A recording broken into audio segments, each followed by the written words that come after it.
introduce our guest speaker, Chuck Emmer. Chuck is a very successful lawyer from Massachusetts. He moved down here with a story in his heart and in his head. And he decided to write it. Came into my office one day and said, "What do you think?" And that began a very fruitful collaboration. I enjoyed working with Chuck. He's actually on his second book, and he's written, what, 2 chapters from your third? Started the third, yes. You're working on the second book now. That's right. Well, I'm trying to pass it anyway. Yeah, I'm working on it. He's right. So At least you're supposed to be working on it. Damn. I called myself out. Okay, without further ado, and without incriminating myself anymore, Chuck Emmer. Thank you. Thanks, James. I wrote a book. The title is Lawyers, Lies, and Lipstick. And if I may, I want to give you a little bit of background of what the book's about. And then we can touch on the subject that you all have been talking about, nature and the environment. This is the squib from the back of my book. When attorney Jack Martin met Victoria Anjou, it was love at first sight. Her golden hair, lithe figure, and confident demeanor beguiled Jack. But she was a woman with a past, and she wanted more than Jack could give without surrendering his soul. Victoria challenged him to prove his love by breaking the oldest injunction, "Thou shalt not kill." Murder, lust, and overarching love define and shape Lawyers, Lies, and Lipstick, a psychological thriller.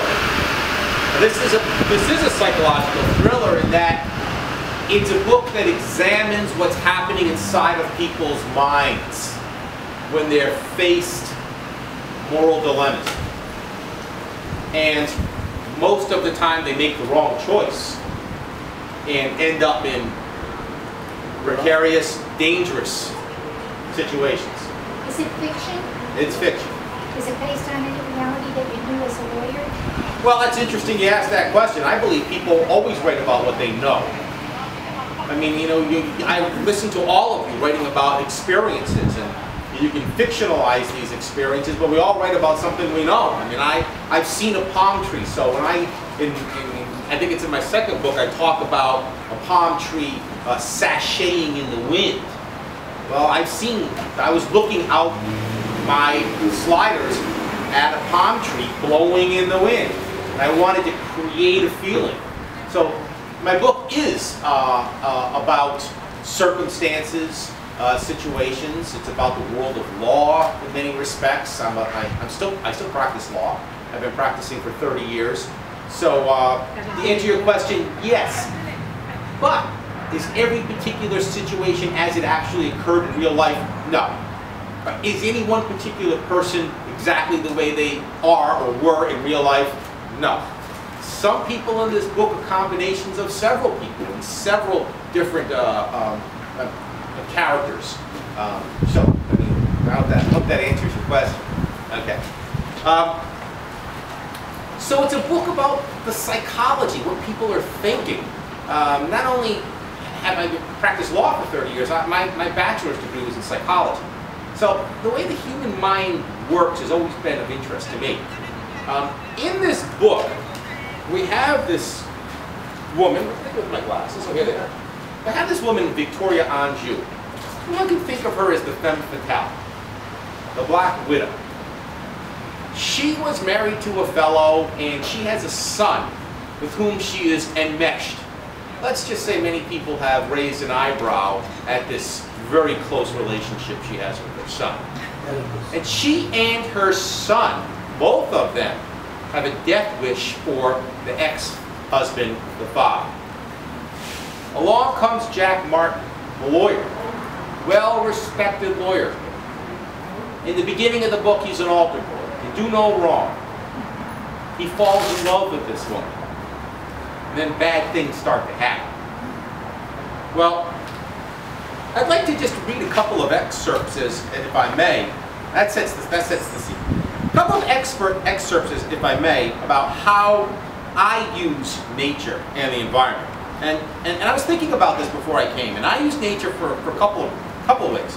One is to mark time. You talked about the seasons, or where you are. Well, I use it to mark time.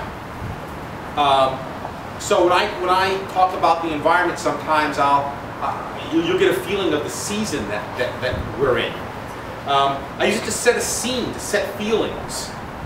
And also, nature is personified, particularly at the end of my book, and we'll talk about that at the end.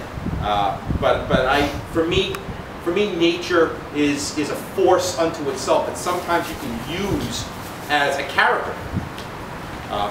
So let me just start. Here's a scene.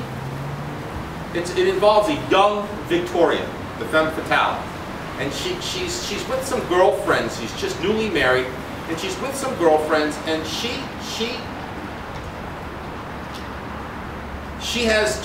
telling you about a man that she once knew. Now, this relationship that she had with a man named Tim, the only normal relationship in the whole book. In fact, Tim is probably the only normal character in the whole book. So here we go. A few months later, she was back at Limelight. After 3 limey green martinis, she and her friends decided to take a walk along the docks of the marina. The early morning March air was cool and felt good against Victoria's skin. The fresh breeze triggered a memory of long ago nights sleeping with Tim on his sailboat. Tim taught her to sail. She learned the wind and currents. He never got upset when she mistook starboard for port. They sailed that summer along the coast of New England from Block Island to Portland. Her favorite spot was Edgartown with its quaint shops and wonderful restaurants. He told her that John Belushi was buried on the island and Carly Simon had a home there. When Tim spoke of these things, his blue eyes lit up with the spirit that she saw in no man, either before or after, and his voice would get louder and louder the more excited he became.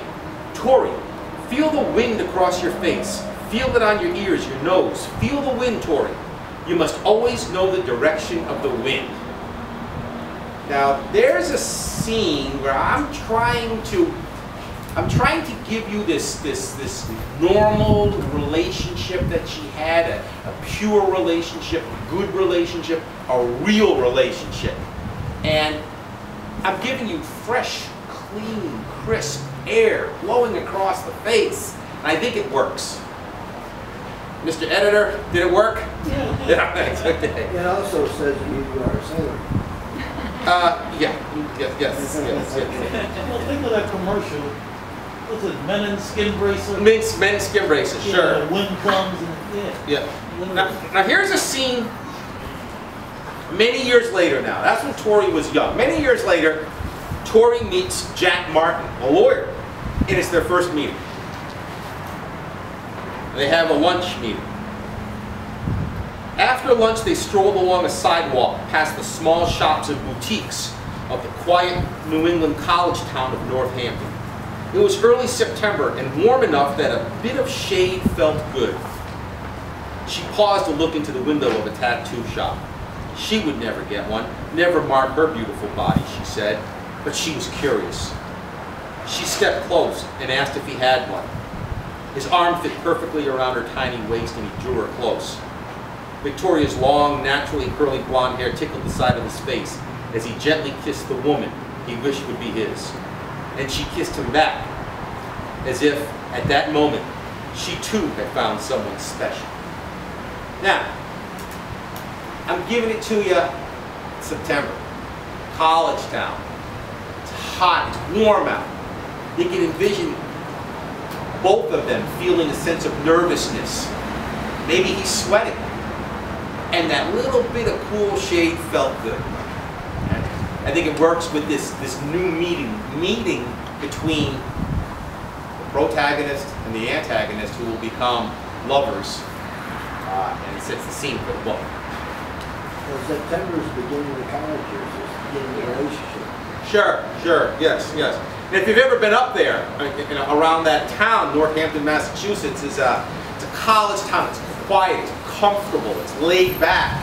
I mean, I couldn't have this scene, I couldn't write this scene in a subway station. Okay?